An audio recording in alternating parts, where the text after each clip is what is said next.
Bonjour, Jean-Boris Navartis. J'ai une question pour vous, en fait, de l'absenté, parce que vous êtes 6 sur l'estrade. On voit des projets formidables, vous avez une activité quand même assez dense. Comment vous faites?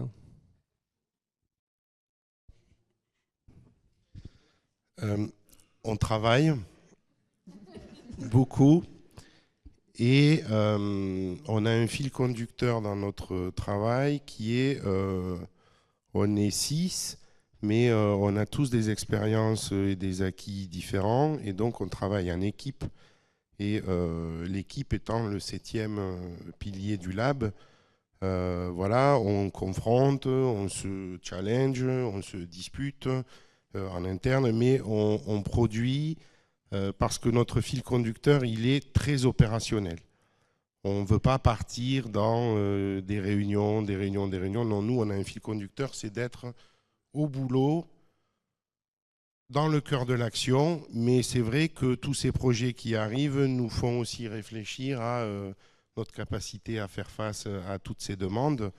Mais écoutez, c'est encourageant et c'est bien. Voilà, on a envie d'y Oui, aller, on a du grain à moudre. non, mais comme je dis, je vais peut-être revenir toujours un peu sur la même chose, mais euh, en fait, on n'est pas tout seul, quoi. Hein. C'est ça qui est important. On a de nombreux experts autour de nous qui nous aident, qui nous conseillent. On a l'ARS, on a nos membres fondateurs. On n'est pas tout seul, quoi.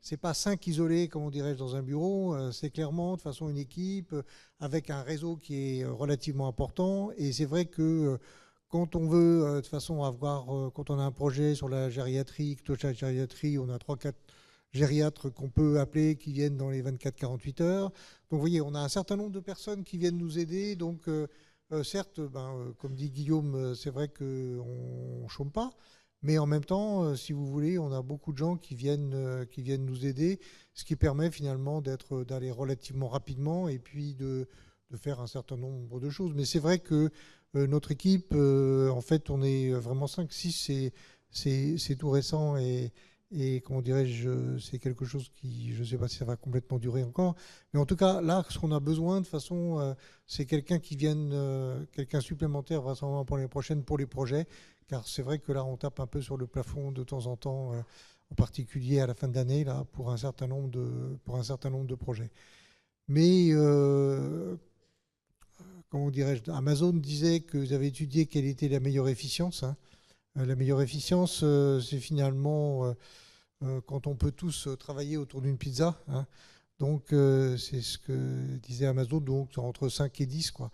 Donc, je pense que c'est une équipe autour de 5 à 10 personnes. Je pense que c'est une équipe qui est une équipe relativement efficace. Et c'est pour ça que d'ailleurs aux États-Unis, quand on regarde des équipes de recherche, c'est des petites équipes de recherche. Tout est divisé. Parce que sitôt qu'on devient grand, c'est tout de suite un petit peu plus difficile.